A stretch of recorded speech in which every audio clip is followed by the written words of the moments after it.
Welcome to Life on the Wabash, your home for the lighter, brighter, happier side of your community.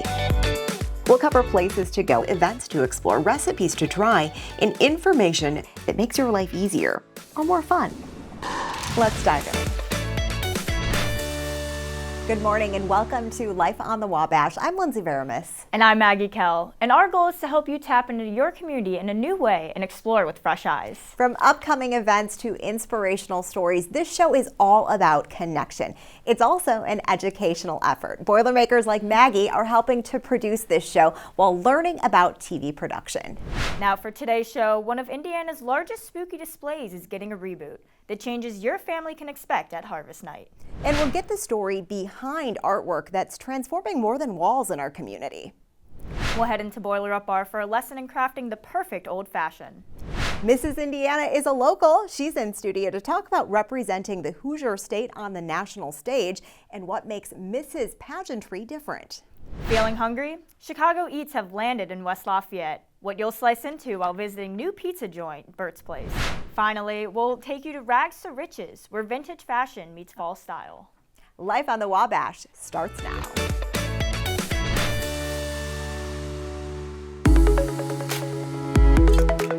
They bring color and life to walls that were previously bare. You may have noticed some new murals in the area, 8 to be exact. We have Tisha Lee, the CEO of the Arts Federation, to explain more about the Wabash Walls project. We're in year 7 now, so congratulations. Thank you. Talk to us about what this means to the community. We've seen a tremendous impact from the Wabash Walls program. We initially started 7 years ago in the Wabash Avenue neighborhood. It was a fantastic neighborhood to start in because there was so much potential, right? And the residents really rallied behind the idea of art really defining and rebranding the welcoming nature that they were trying to express to the rest of the community. And since then, we've taken this program throughout the 14 counties that we serve. It's something that the community does really get excited about and that anticipation builds. But from your end, what goes into making this happen? I think there's a lot of passion. You know, I have followed street art since I was very young. Being able to bring that to the community that I live and work in and love, it is really just a tremendous passion project. And now that street art is universally more accepted here in the United States, what additionally goes into it, I mean, it's, you know, year-round work, identifying artists, identifying walls. Has this put Indiana and specifically Lafayette on the art world map? I hope so. That's the dream. We are the first mural festival in the state of Indiana, and really from our initial charge from Mayor Roswarski, it was really about bringing world-class artists to this area. And since then, we have continued to honor that charge. I mean, we have a lot of communities that are doing public art, but I think ours really sets itself apart because of the caliber of the artwork and the artists that we have. Well, we need to talk about the new pieces. We're standing right by one of them. Tell us about this. Sure. Seek is done by an artist named Sarah, who's originally from Chicago, but now currently resides in Milwaukee. He's a fantastic artist, and this artwork is very much reflective of his particular style. Now, because of our location right next to the Heritage Trail, it did help him develop that theme, the idea of exploration, and really helping to brighten up an area that had been previously vandalized and underloved. How long does it take an artist to complete one of these? Okay, so Sarah's a little bit nuts when it comes to his work schedule. So for both of these murals that he did that are approximately the same size, it took him 4 days. Wow. Yeah. That's crazy. Yeah. Okay, well, we want to see more. Let's move to our next location. Okay, here we are at another beautiful piece. Walk us through this one. So this particular piece is done by the artist Tristan Eaton, and he's an artist from LA. Tristan is probably the most famous artist that we've ever brought in. And this is his only piece in the state of Indiana. He has the great pleasure of being the only artist to have his artwork up in space.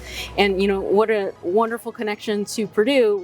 He's one of those bucket list artists that I was so ecstatic to bring to the community. And especially with West Lafayette, this is their first year as being a part of the Wabash Walls Mural Festival. I thought it was a great addition. This particular piece is a portrait of a Native American woman. What's on the left-hand side, as we're looking, is her Native American name. And so she has roots in the state of Indiana. She's actually from the Dakota tribe, but she did her university studies here. And she's considered the greatest activist for Native American rights in this century. Could you give us one more highlight that people need to see? Oh my goodness. Okay, so I would encourage everyone to visit the Lincoln neighborhood and to see Rabbi Towing's piece, Power. You'll see the word power, right?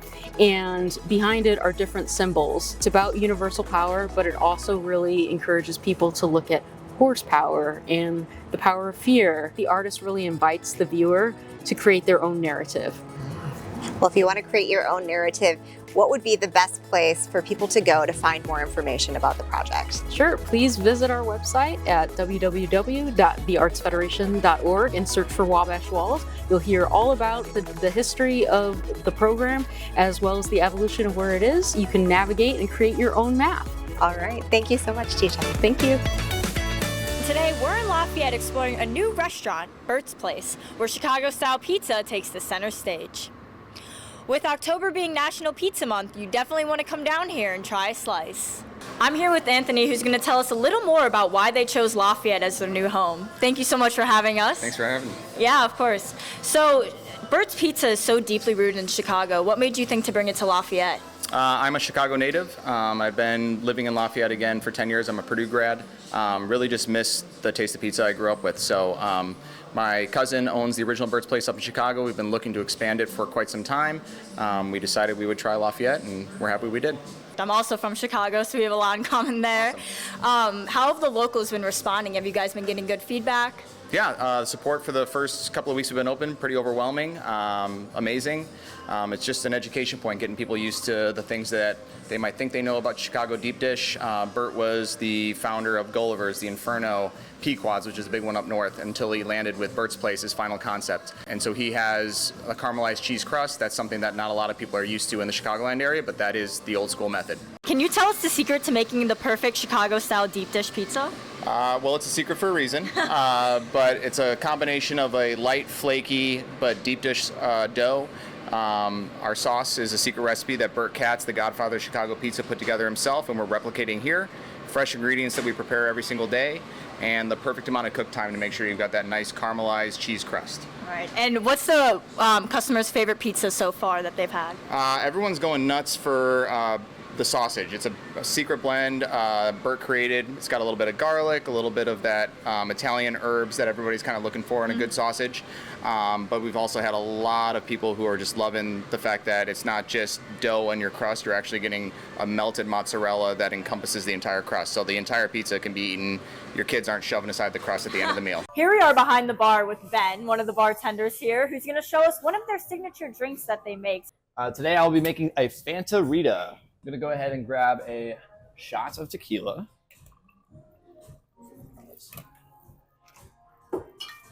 A shot of triple sec.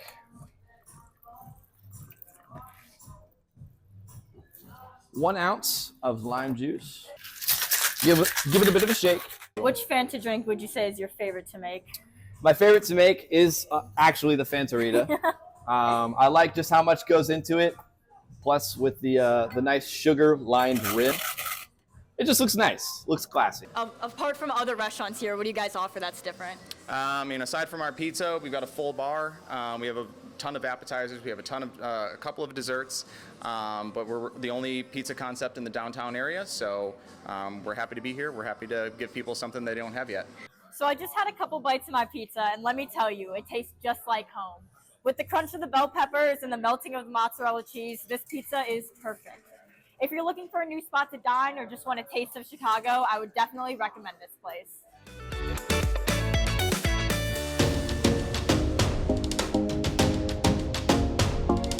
If you want to impress your family and friends on game day, we are spilling the secrets of the Boiler Up Bar today, and specifically learning how to make the signature cocktail, the signature old fashioned. I have Anna Alberti, the bar manager, here today.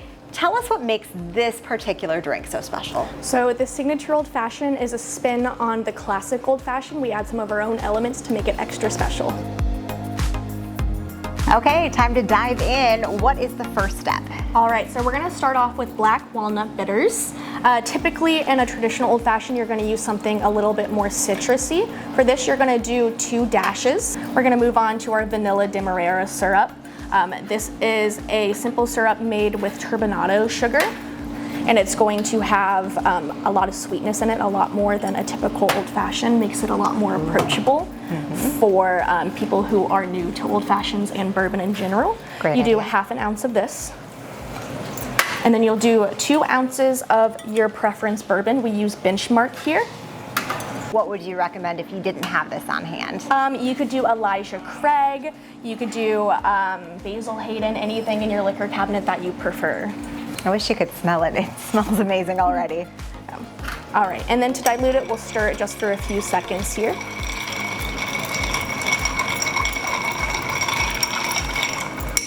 And then we'll top it off on a big rock in one of our rocks glasses. I have to grab that from back here. And just to clarify for people like me that didn't know, that means the giant ice cube. Yeah, the big ice cube. We'll pour it right over that. All right, and then for a garnish, we'll use an orange swath.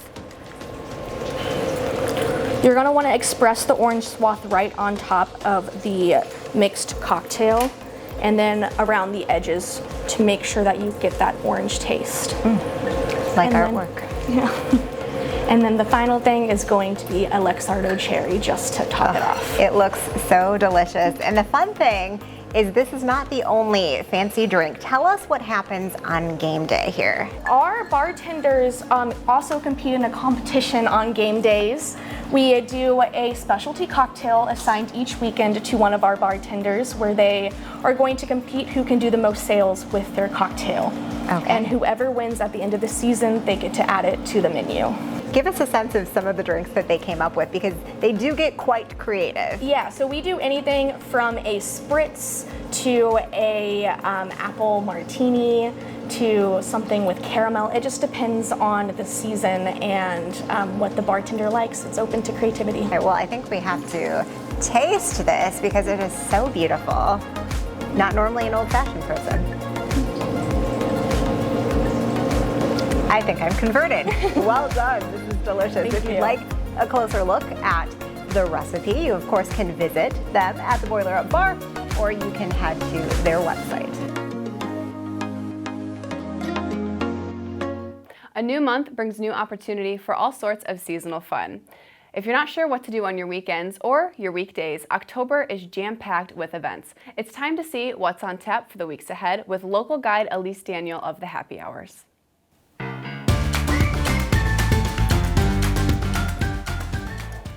Elise, welcome back to Life on the Wabash. Thank you so much for being here. Thank you for having me. Absolutely.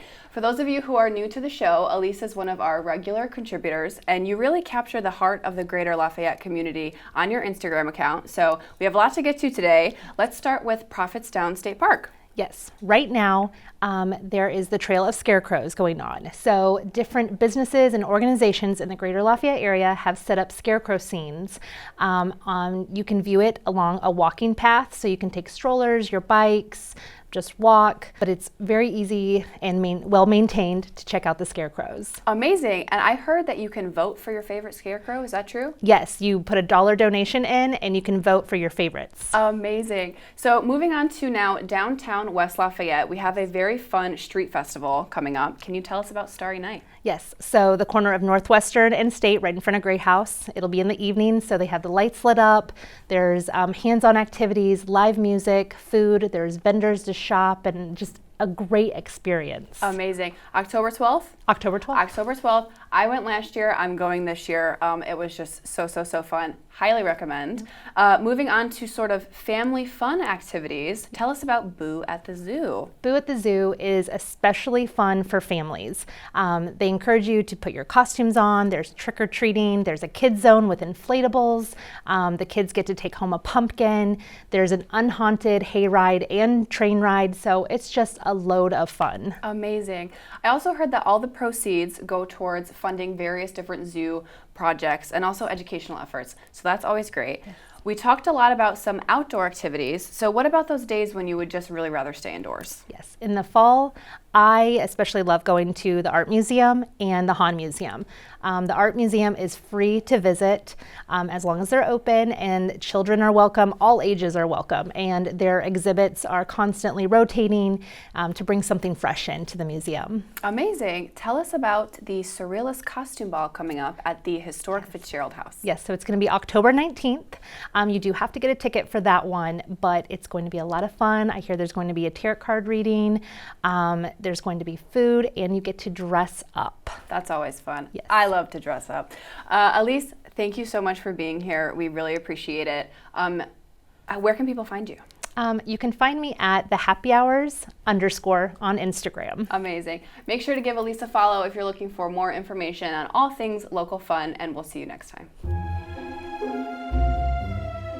If you're looking for spooky, not scary fun, Harvest Nights at Newfields might be the experience you're after. Remember me when autumn ends.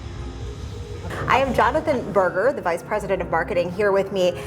I was shocked already walking through the amount of pumpkins. Give us a sense of what goes into this. Absolutely. So this is our 5th year, and so we kind of know what we're doing with pumpkins. So we have over 30,000 pumpkins and gourds across our campus, and a lot of carved jack-o'-lanterns too, over 2,500.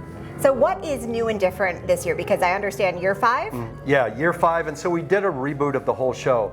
When you come here, you can expect to wander down the pumpkin path of peril and narrowly miss the interurban railway, the ghost train. So all of the projection and everything is new this year. What is your favorite part? Oh, I would have to say the projection here in Mischief Manor. You know, we project outside a spooky, not scary ghost story, and so it's all new, and so I'm really excited about that. What goes into this setup? Because it seems like it would be a monumental task. Yeah, months and months of just putting all of those pumpkins out. And when the shipments come in, arranging them, we have a great horticulture team that does that, and we have a great festivals team that just puts everything out. This year was especially difficult because of the rebooting the show, and so we work with our partners Lightborn in Cincinnati that reworked that show and kind of fit it into the harvest, the vibe. Any tips on how you can get the most out of your experience when you visit? Oh, wow. Yeah, I would say, our culinary arts department that does all of the food here. I love coming here. I love fully immersive experiences. So coming in, getting that hot apple cider, you can have it spiked if you'd like. There's some caramel corn, and just really immerse yourself in it. It's a little rainy tonight. I think that really adds to the night. So no matter the weather, you can enjoy it. Yep. I did see some kiddos in the parking lot, lots of really excited faces. Yeah. What does it mean to you to work on this display when you see a young person? Well, it's not just the kids. I mean, it's funny, when you walk on the pumpkin path of peril, you'll see a few jack-o'-lanterns, but then when you turn this corner, that's where you see the bulk of them. And so little kids get excited seeing these few pumpkins, and parents are like, oh, look at all these. And when they get around the corner, that's when they really transform into kids themselves. And so I think it's one of those experiences where, it turns you into a kid as an adult. And it's a lot of fun. I've seen parents just kind of abandon their kids and wander down the path. It's tempting to do that. There's so much to see here. Still lots of tickets available? Lots of tickets available. That's the earlier the better. As we get closer to Halloween, they really start to sell out. And this year we did something exciting with Halloween. It's an adult night, so leave the kids at home, let them trick or treat at home, and come and have a great time here celebrating Halloween at Newfields at Harvest Nights. Okay, if you want to check it out, we have a link to the website and a listing right here on your screen. Thanks so much, John. Yeah, thank you. If you're looking for an easy way to support area nonprofits, The United Way campaign ensures local dollars stay local. This week, Purdue kicked off its United Way campaign with a goal of raising $700,000 for agencies in need. Community-wide, United Way is hoping to pull in $4.6 million. Money raised will help fight homelessness and hunger, assist those coping with natural disasters, and support mental health, childcare, and services for those with disabilities and special needs. The collective giving model, I think, is so good. I think of it as like the original Kickstarter or the original crowdfunding. 100 years ago, the residents of this community came together and decided they wanted to crowdfund around our resources and the things that our neighbors needed. I just think it's a really good way to give. And it's making a big impact. Last year, community giving ensured 12,000 households received meals and fresh food, and more than 2,700 people benefited from mental health services. You can give through payroll deduction or make a one-time donation. She represented our state on the national stage this summer and is currently busy supporting her community and the causes she cares about. It's time to meet Mrs. Indiana, Rachel Stanko, who just happens to be from Lafayette. Good morning, Rachel. Good morning. Thanks for having me. Well, we're glad you're here. I want to begin with what Mrs. America is about. A lot of people are familiar with Miss USA or Miss America. What's different about this? Well, obviously the title, Mrs., so you're a married woman, but you know, the unique thing is that Mrs. America was created by the late David Marmel and his wife Elaine Marmel to celebrate women and what we do, not just in our homes, but outside the homes. So I competed many years ago in the Miss America organization. I was a former Miss Purdue. I utilized the scholarships to pay for my undergrad and graduate. Then I got married, had babies, moved on, and you know, in that time of transition, you kind of lose part of who you are. So it's a great way to celebrate that women, when you get married, the person you were, the goals that you have, those don't stop just because of marriage or children. You can still embrace it, and Mrs. America gives women that platform to do so. And you really got to feel that this summer. Tell us about Las Vegas, where you competed in the national pageant. So it was a great feeling wearing Indiana across my chest on the national stage. But what I loved about it was I was in Vegas. I don't know how many miles away from here in Lafayette. And as I'm walking through the resort, I hear Mrs. Indiana, and I met some fellow Purdue alums. So I just love how recognizable it is. You can travel anywhere and you connect with fellow Hoosiers. I'll say that as a Boilermaker. But that was a great experience. But then also just being on stage for my husband to see what I was able to accomplish. My children were back at home watching it, and just knowing that I did it. I did this, a goal that I set forth, and I loved that. It has to be such an emotional feeling because of the preparation that goes into it. It is about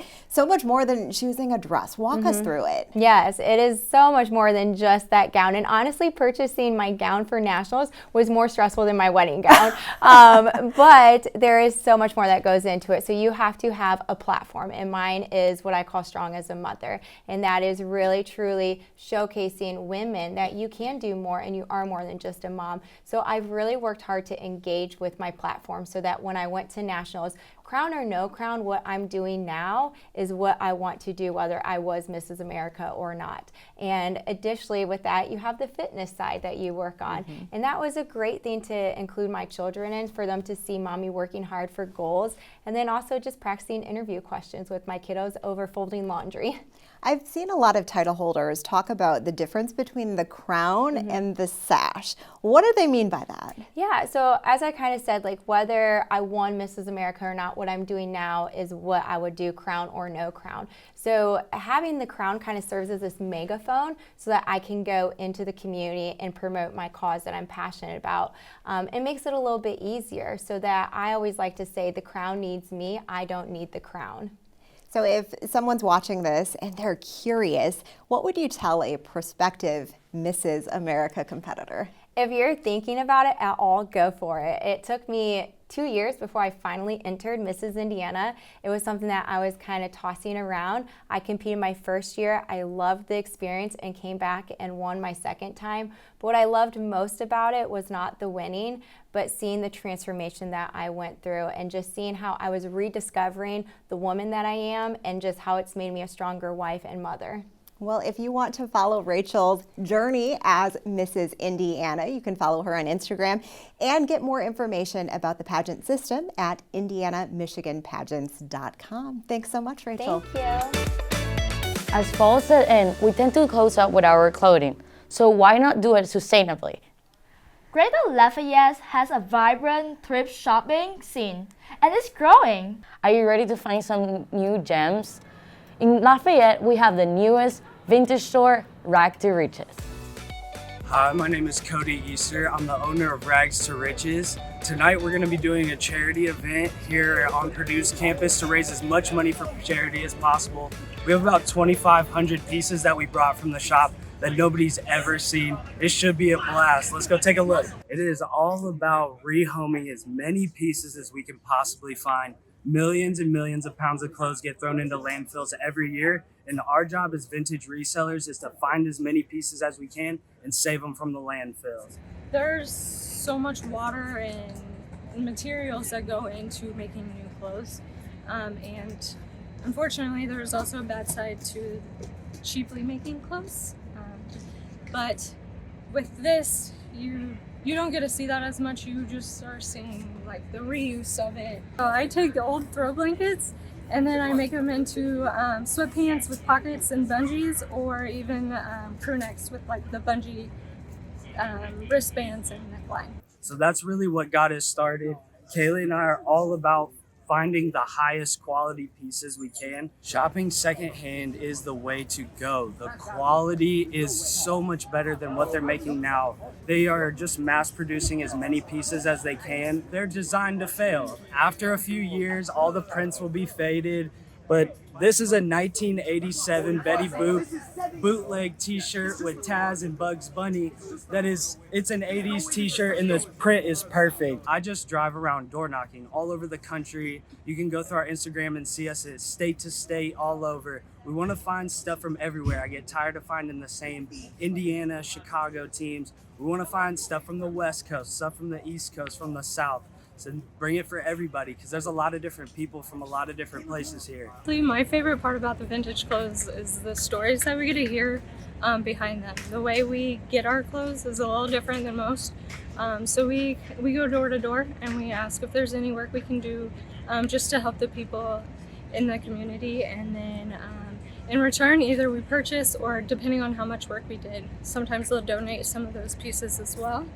But along with that, we get to hear those stories that, like, their destination pieces. So they would have like maybe a Florida t-shirt, and then we get to hear their like when they went on that vacation, their whole story about that, or when they went to a band concert. When you walk in, you're gonna be greeted by Kaylee and I at the front desk, of course, and you're gonna see stuff everywhere. There's hats. Look up and down. We have 15, 16 foot ceilings. We have stuff all the way through, from hats to t-shirts, pants. We have $20 pants. We tag everything with baseball cards.